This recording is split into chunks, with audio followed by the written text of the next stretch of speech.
بسم اللہ الرحمن الرحیم۔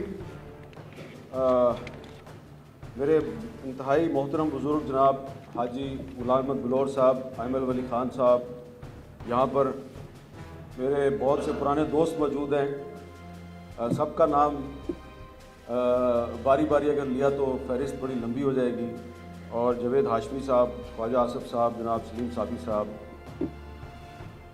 مجھے بہت اس وقت خوشی بھی ہو رہی ہے اور فخر بھی محسوس ہو رہا ہے کہ باچا خان مرکز میں ایک بہت ہی آج کے دور کے جو مسائل ہیں اس کے حوالے سے بہت ریلیونٹ ایشو پہ مجھے بات کرنے کا موقع مل رہا ہے۔ اور پہلے بھی کافی ساری باتیں ہو چکی ہیں، لیکن جو موضوع ہے وہ بہت ریلیونٹ ہے آج کے سیمینار کا۔ اور یہ سیمینار ایک ایسے وقت میں منعقد ہو رہا ہے جب اس وقت پوری دنیا کو ایک وبا کا سامنا ہے۔ تو آج سے بہت سال پہلے باچا خان کی ایک کتاب پڑھتے ہوئے ایک واقعہ جو انہوں نے لکھا، تو اس واقعے کو پڑھ کے میں بڑا حیران ہوا، اور اس کا تعلق بھی ایک عالمی وبا سے ہے، کیونکہ آج سے تقریباً 100 سال پہلے بھی ایک وبا آئی تھی، اس وقت بھی ایک فلو پھیلا تھا، اور اس میں پوری دنیا میں نہیں، ہمارے اس خطے میں بھی بہت سے لوگ جو ہیں وہ اپنی جان سے چلے گئے تھے۔ تو اس وقت ولی خان صاحب بہت چھوٹے تھے، اور ان کے بھائی غنی خان صاحب 3-4 سال ان کی عمر تھی۔ تو باچا خان لکھتے ہیں کہ غنی خان جو ہے وہ شدید فلو کا شکار ہو گیا، بے ہوش ہو گیا۔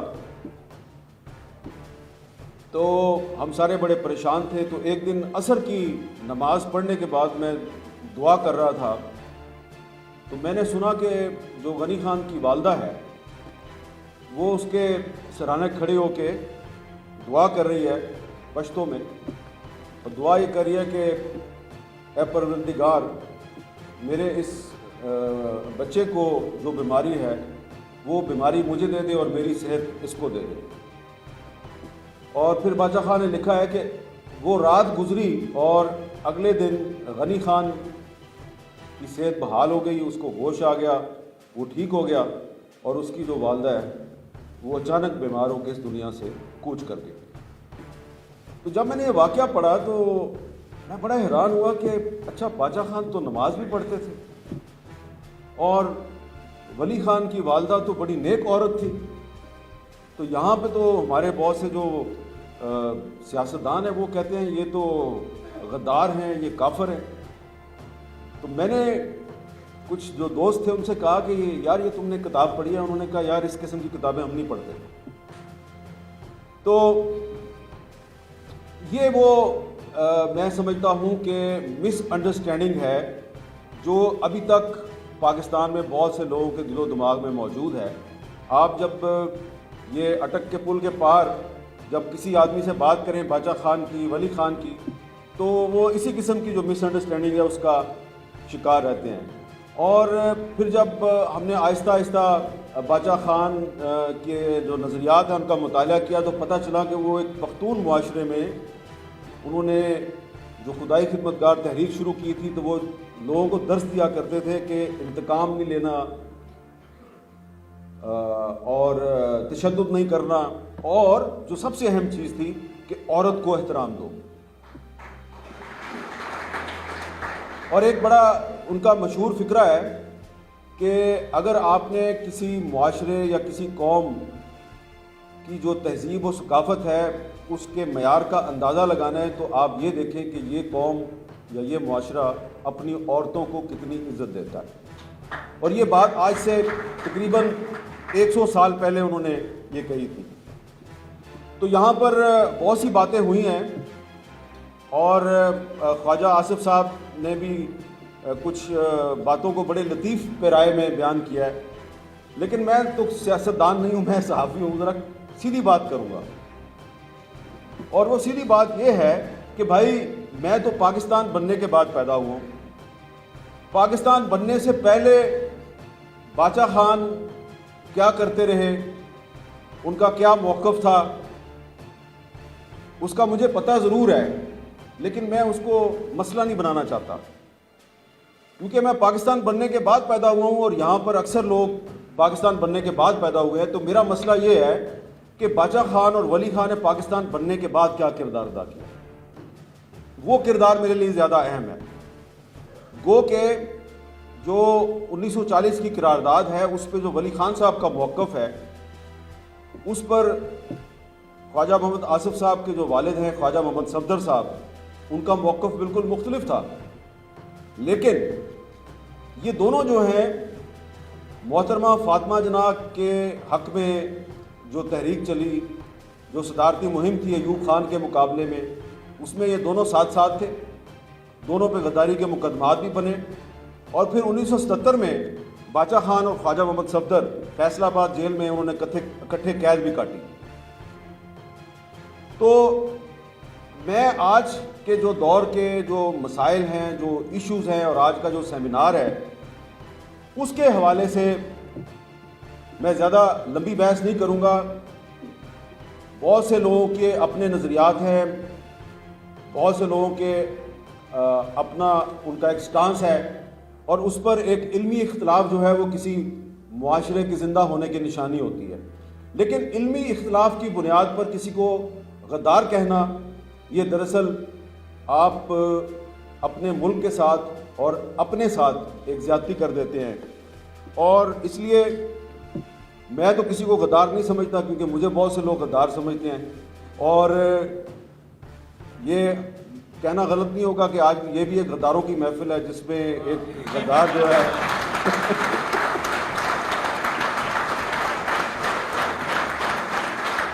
کیونکہ غداری جو ہے آج کے معاشرے میں, آج کے پاکستان میں غداری اب کوئی الزام نہیں ہے بلکہ تمغہ ہے.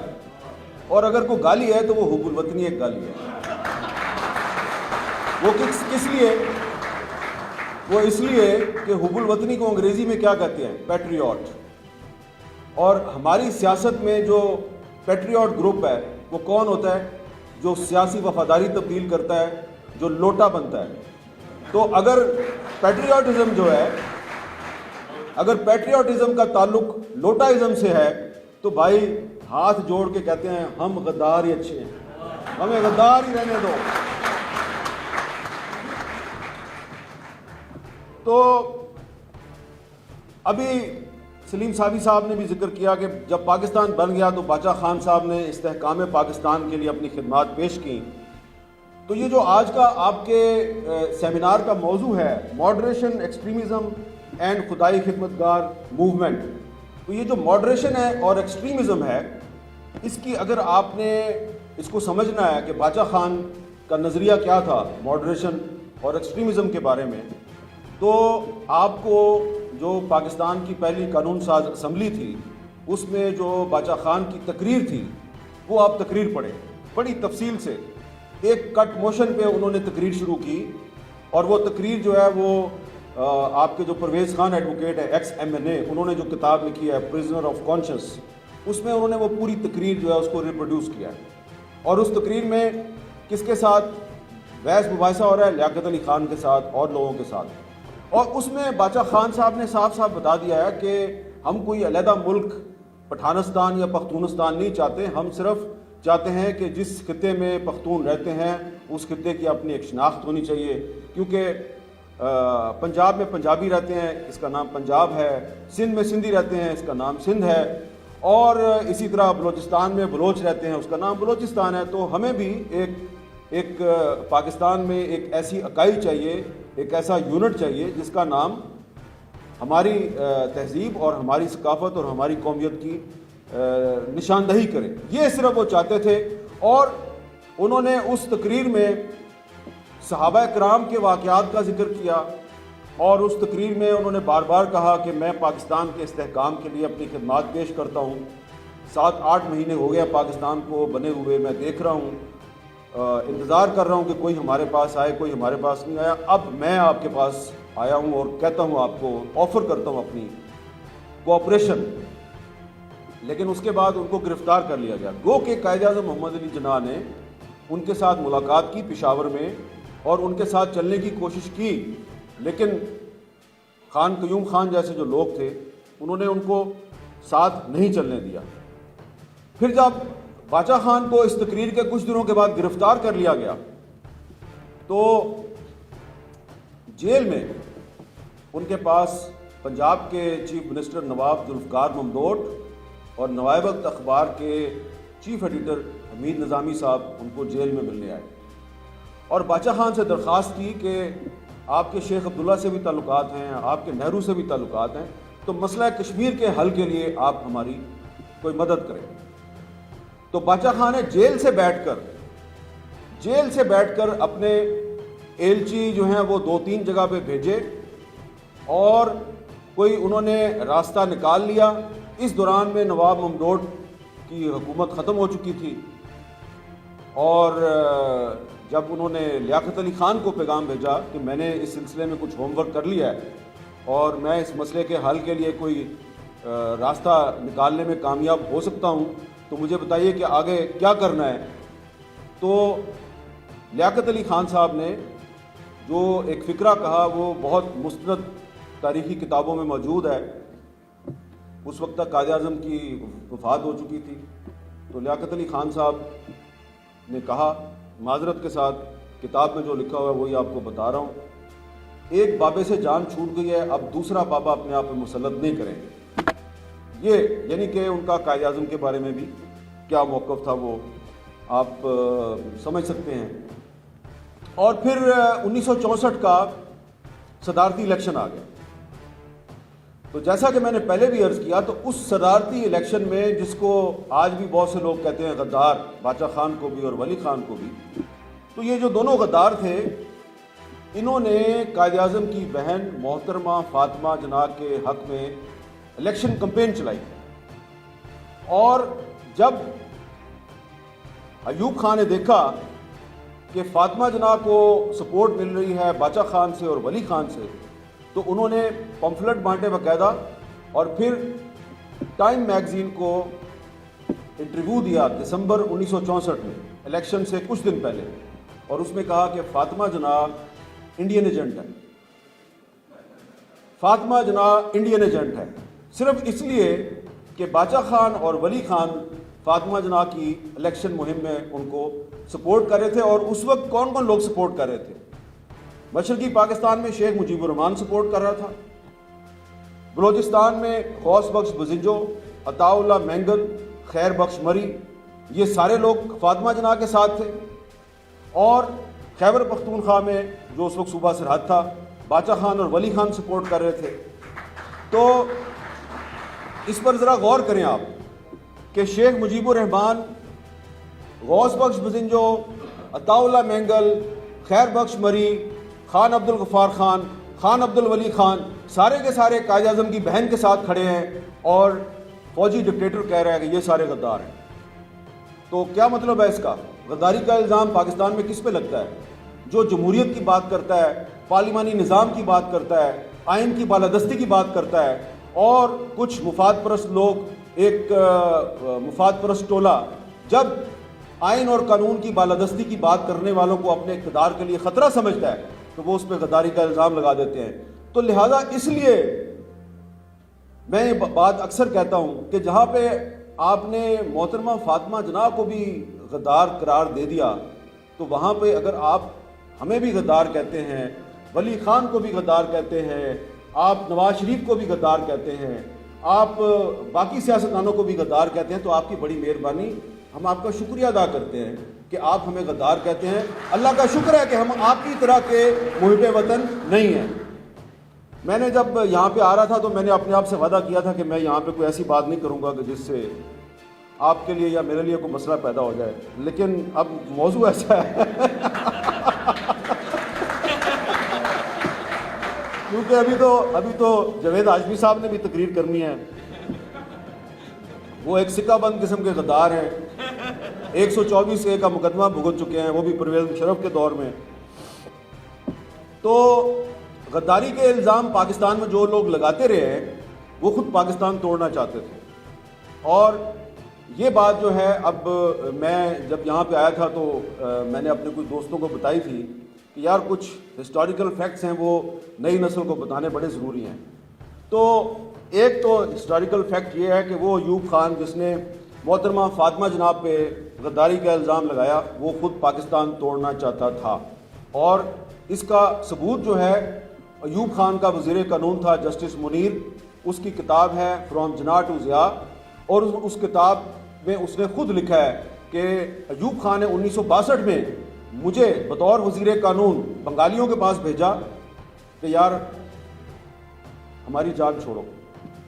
تو ایک بنگالی منسٹر تھے رمیز الدین صاحب، یہ جسٹس منیر نے اپنی کتاب میں لکھا ہے کہ میں ان کے پاس گیا، میں نے کہا رمیز الدین صاحب کوئی یا تو کنفیڈریشن بنا لیتے ہیں یا آپ ہماری جان چھوڑ دیں.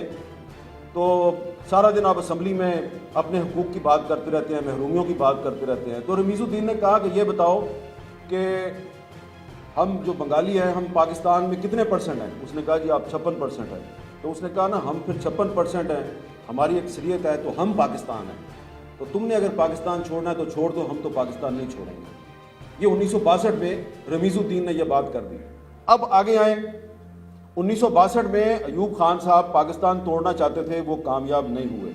تو اس کے بعد جب ان کے خلاف ڈیک بن گئی، ڈیموکریٹک ایکشن کمیٹی، جس میں نواب زرا نصر اللہ خان صاحب، ولی خان صاحب اور بہت سی پولیٹیکل پارٹیز اکٹھی تھی اس میں.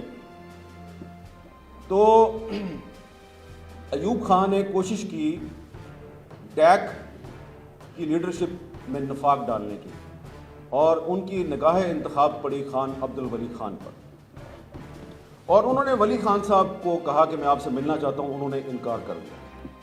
پھر انہوں نے بیچ میں بہت سے بندے ڈالے کہ بڑی ضروری بات کرنی ہے تمہارے ساتھ، بہت ضروری بات کرنی ہے. تو آخر کار ولی خان صاحب جو ہیں وہ اس کو ملنے، ایوب خان کو ملنے راولپنڈی چلے گئے. اب یہ جو میں آپ کو بات بتا رہا ہوں یہ ولی خان صاحب کا ایک انٹرویو ہے، دسمبر 1981 میں ہفت روزہ چٹان میں شائع ہوا تھا. اس کے بعد کچھ کتابوں میں بھی موجود ہے. اس میں انہوں نے یہ ساری جو داستان ہے اس کو بیان کیا ہے. تو اگین ایک دفعہ پھر جنرل ایوب خان ولی خان کو کیا کہتا ہے کہ ولی خان تم بڑے سمجھدار آدمی ہو، مجھے تمہاری مدد چاہیے. تو ولی خان صاحب نے کہا جی آپ کو کیا مدد چاہیے؟ یار میری مدد یہ کرو کہ ہم کسی طریقے سے یہ جو مشرقی پاکستان ہے اس سے جان چھڑانا چاہتے ہیں. اگر ہم مشرقی پاکستان سے جان نہیں چھڑائیں گے تو یہ پاکستان کبھی ترقی نہیں کرے گا. تو پاکستان کے استحکام کی خاطر میری مدد کرو. تو ولی خان صاحب جو ہیں انہوں نے انکار کیا اس کو، اور جو ایگزیکٹ الفاظ ہیں، کیونکہ یہ ہسٹری کی بات ہے، تو جو ایگزیکٹ الفاظ ولی خان صاحب نے اپنے اس انٹرویو میں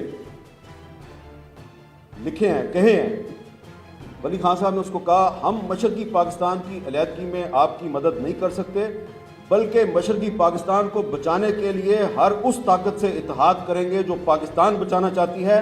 آج آپ مشرقی پاکستان سے جان چھڑانا چاہتے ہیں، کل آپ کہیں گے صوبہ سرحد سے جان چھڑانی ہے.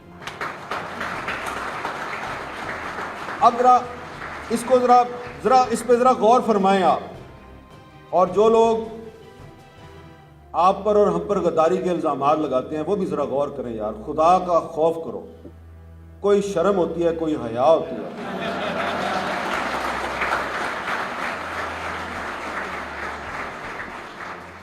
اگلا فقرہ ولی خان صاحب نے جو اپنی گفتگو ہے اس گفتگو میں جو اگلا فقرہ ایوب خان کو کہا ہے، وقت کے ایک فوجی ڈکٹیٹر کے سامنے بیٹھ کر باچا خان کا برخوردار خان عبد الولی خان، جس پہ پاکستان کے ریاستی اداروں نے غداری کا الزام لگایا ہے، ایک غدار کا بیٹا، غدار ابن غدار، پاکستان کے سب سے محب وطن انسان، صدر پاکستان کو کیا کہہ رہا ہے؟ کوٹ ان کوٹ، ہم آپ کو پاکستان نہیں توڑنے دیں گے، پاکستان ہمارا ہے، ہم اس کی سالمیت کی حفاظت کریں گے، ہم اس کی حفاظت کے لیے خون بھی دیں گے، جان بھی دیں گے.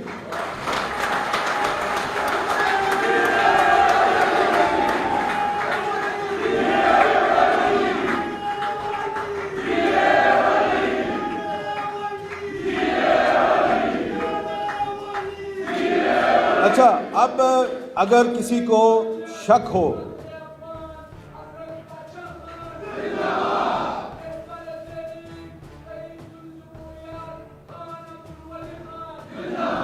اچھا میرے بھائی جو آپ نعرے لگا رہے ہو، آپ کا نعروں کا بہت شکریہ، لیکن میری آپ سے گزارش ہے کہ یہ جو باتیں میں نے آپ کو بتائی ہیں میں اپنی طرف سے نہیں بتا رہا، یہ ولی خان صاحب ہی کی باتیں ہیں، تو آپ کو یہ پڑھنی چاہیے، کیونکہ آپ لوگ جب باہر جاتے ہیں تو لوگ آپ کو جب کہتے ہیں یار تم غداروں کی پارٹی سے آ گئے ہو، تو ان کو بتائیں یہ کتاب ہے ولی خان اور قرارداد پاکستان، فاروق قریشی صاحب نے کتاب لکھی ہے۔ اور عجیب و غریب بات یہ ہے، حسین اتفاق، اس کتاب میں خواجہ محمد صفدر صاحب کا بھی آرٹیکل شامل ہے جس میں وہ اختلاف کر رہے ہیں ولی خان صاحب سے، قرارداد پاکستان جو ہے 23 مارچ 1940 کی۔ لیکن جو ولی خان صاحب ایوب خان کو کہہ رہے ہیں وہ موقف ہے جو خواجہ صفدر کا موقف ہے۔ تو ہم اختلافات کی بات کرتے ہیں، مشترکات کی بات نہیں کرتے۔ اور اس کے بعد یہاں پہ ذکر ہوا کہ ولی خان صاحب پھر ڈھاکہ گئے، انہوں نے شیخ مجیب سے مذاکرات کیے۔ وہ بڑا دلچسپ قصہ ہے، غوث بخش بزنجو صاحب نے اپنی کتاب میں وہ قصہ لکھا ہے۔ بزنجو صاحب اور ولی خان صاحب دونوں گئے تھے ڈھاکہ، تو وہاں پر ولی خان اور بزنجو صاحب جو ہیں، یہ اب بزنجو صاحب بتا رہے ہیں کہ میں اور ولی خان گئے اور ہم نے دھان منڈی ڈھاکہ میں ہم نے شیخ مجیب سے کہا، ہاتھ جوڑ کے، شیخ مجیب تو بڑی مہربانی، پاکستان مت توڑو۔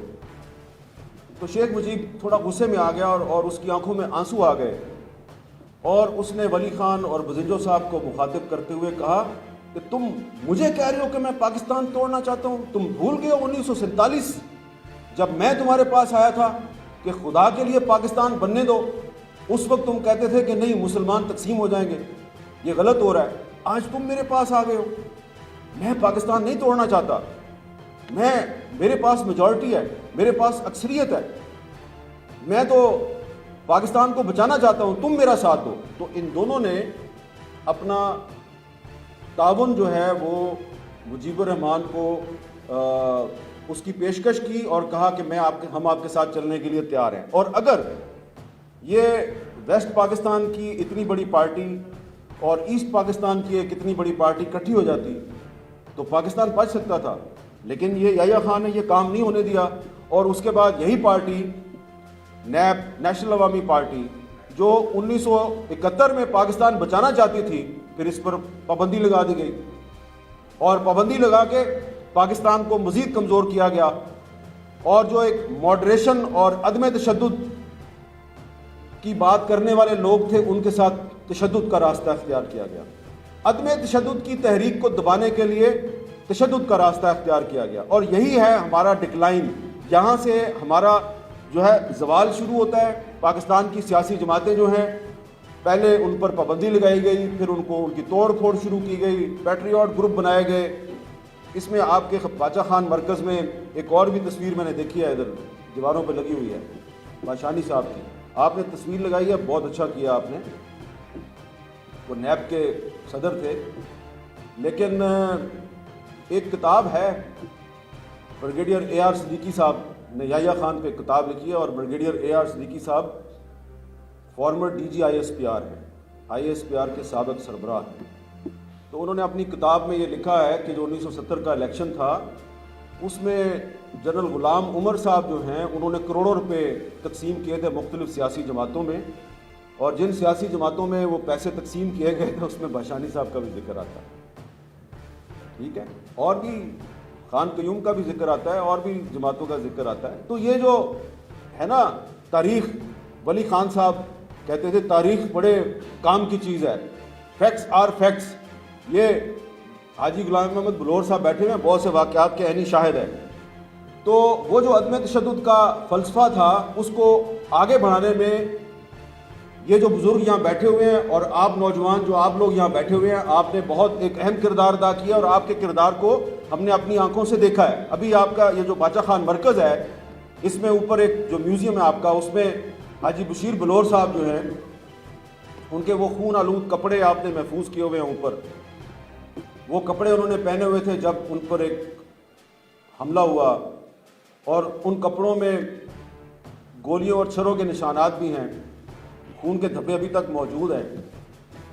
تو یہ جو پاکستان کی سیاسی جماعتیں ہیں جن کو غدار قرار دیا جاتا ہے، جن پر پابندیاں لگائی جاتی ہیں، جن کی لیڈرشپ کو جلا وطن کر دیا جاتا ہے، اس کی میراث وہ خون آلود لباس ہے جو آپ نے یہاں پہ محفوظ کیا ہوا ہے، اور وہ جو میں ابھی بشیر بلور صاحب کا وہ خون آلود لباس دیکھ رہا تھا، کٹا پھٹا، چیتھڑے اڑے ہوئے تھے اس کے، مجھے ایسا لگ رہا تھا یہ ہے پاکستان کی جمہوریت۔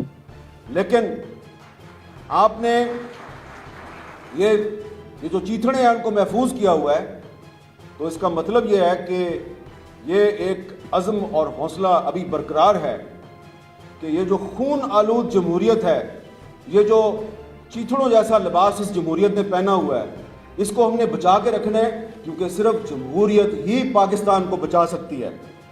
اور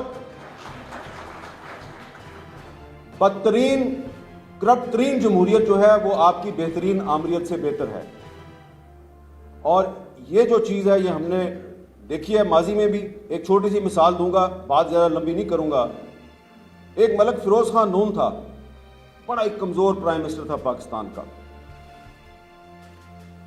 لیکن 1958 میں وہ ملک فیروز خان نون، جس کا وزیر داخلہ ایک غدار سیاستدان اکبر بگٹی تھا، تو اس نے یہ جو گوادر ہے اس کو پاکستان کی ٹیریٹری میں ایڈ کیا۔ ایک کمزور جمہوریت، ایک کمزور وزیر اعظم، اس نے گوادر کو پاکستان کی ٹیریٹری میں ایڈ کیا، اور جو آپ کی مضبوط ترین ڈکٹیٹرشپس تھیں انہوں نے پاکستان کی ٹیریٹری لوز کی، ان کے دور میں پاکستان کے حصے بکھرے ہوئے۔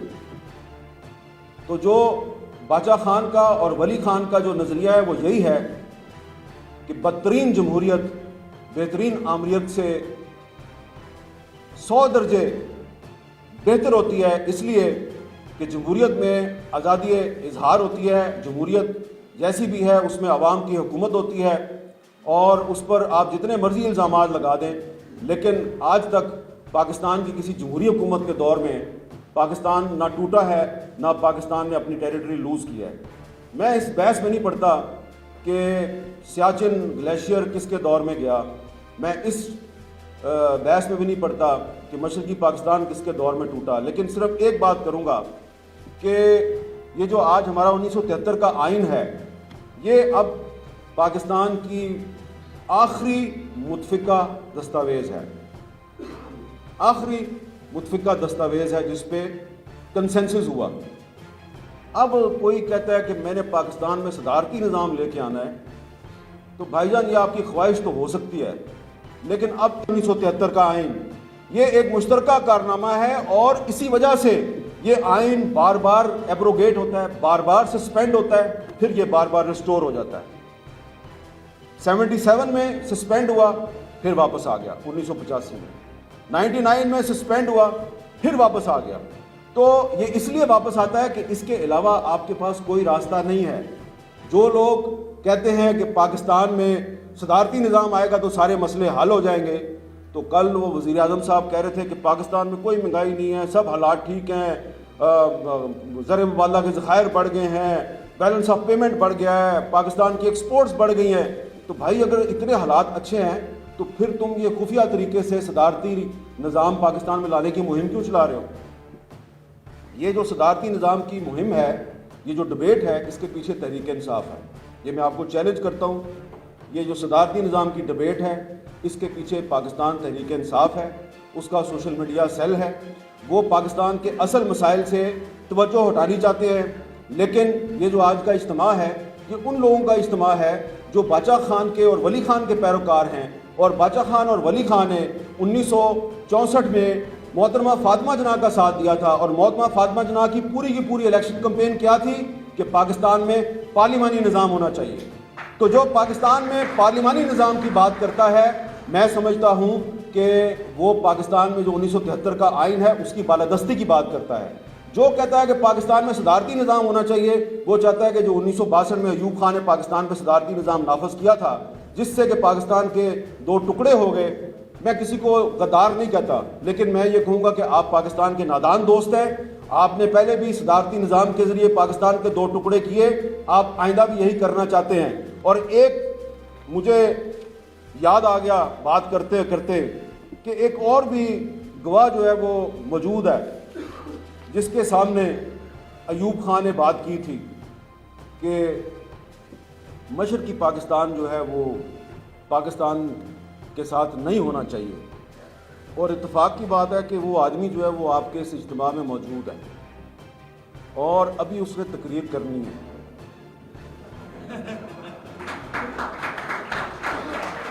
اور اجازت لینے سے پہلے یاد دلا دوں اپنے اس بہادر دوست اور بہادر لیڈر کو کہ آپ نے یہ واقعہ اپنی ایک کتاب میں لکھا ہوا ہے، یقیناً آپ اس کی تردید نہیں کریں گے، لیکن یاد اس لیے دلا رہا ہوں تاکہ آپ لوگ موقع لگے تو یہ کتاب بھی پڑھ لو۔